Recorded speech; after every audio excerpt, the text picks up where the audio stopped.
Hey there, Cavaliers. Welcome to Back to School Night video. I am Bryce Benson, and this year I am teaching Biology 1. My contact info is on the slide. You can, if you ever need to reach me, you can best to send me an email at babenson@fcps.edu. A little bit about me. This is my third year as a learning disabilities teacher at Woodson. As I said, I'm teaching biology in the team taught and self-contained environments. Last spring, I completed all of VDOE teaching requirements at George Mason University, and I'm continuing my education at George Mason to earn a Master's of Education in Special Education. This picture on the slide, that's me and my family. The young lady in the center is my oldest daughter, who graduated Woodson last year and is now a Hokie at Virginia Tech. And then my younger daughter is right next to me. She's a senior at Woodson.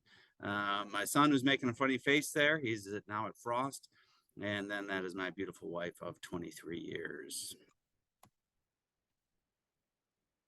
As I said, I'm a Woodson dad. I'm also a Navy veteran of over 20 years, where I moved 13 times. So this is my new career.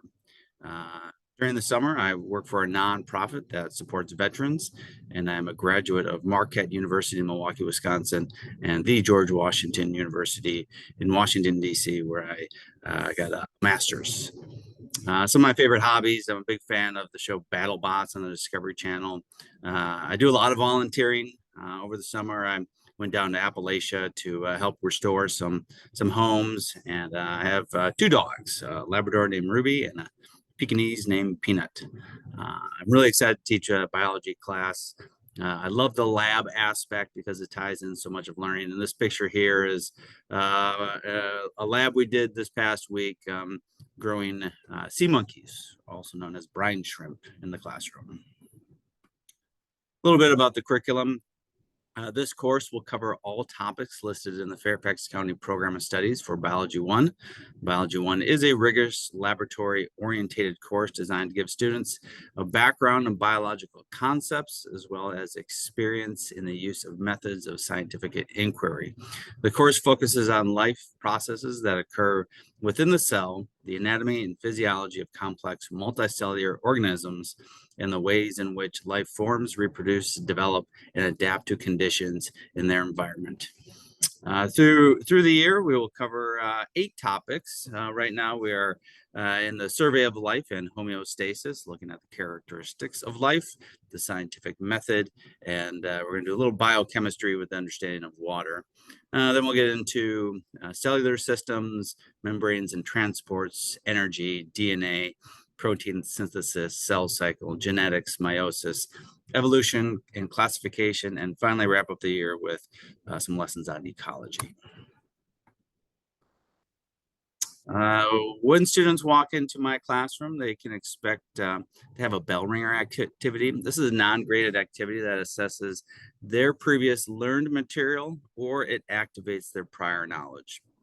All of my lessons follow FCPS and Woodson's Science Biology Collaborative Learning Team's pacing guide.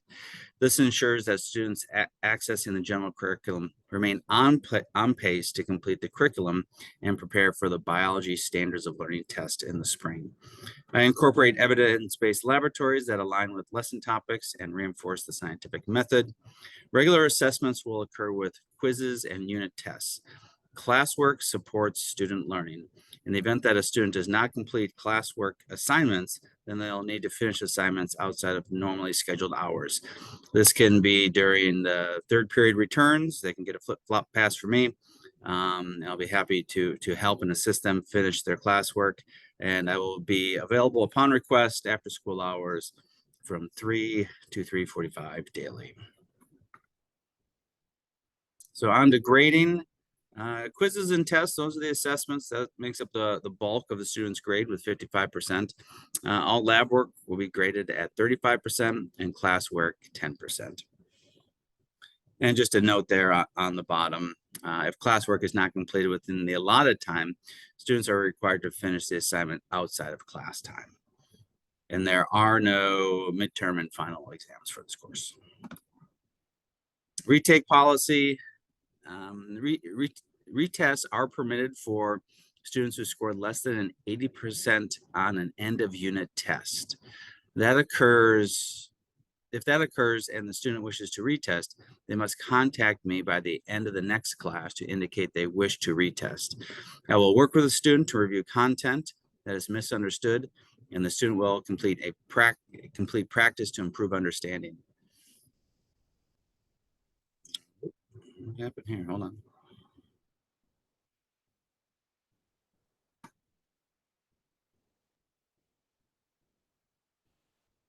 And so retests will be given at a common time during third period or after school. Retests will be different from the initial exam, and the maximum grade that a student can earn on a retake is 80%.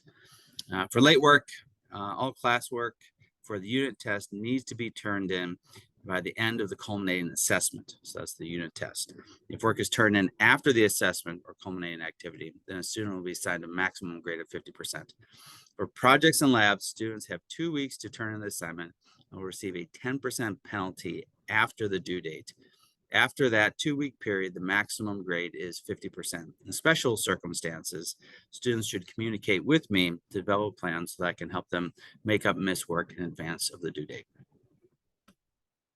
For attendance, I follow FCPS policies.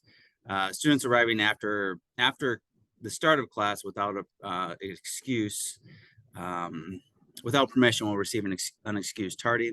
Students who leave class and do not return will be marked absent, and parents or guardians will receive an automatic message from the FCPS in the event that their student is unexcused. Make up work for absences. If a student misses class, they should check Schoology for any missed assignments. They should also email me if they have any questions. Students are responsible for making up work upon returning to school and should be proactive about accessing the class sites when they are absent. As always, if you have any questions, comments, concerns, please reach out to me. Again, best way to reach me is by email at babenson@fcps.edu. I really look forward to hopefully meeting you out there at football games or other Woodson events, and working with your students this year.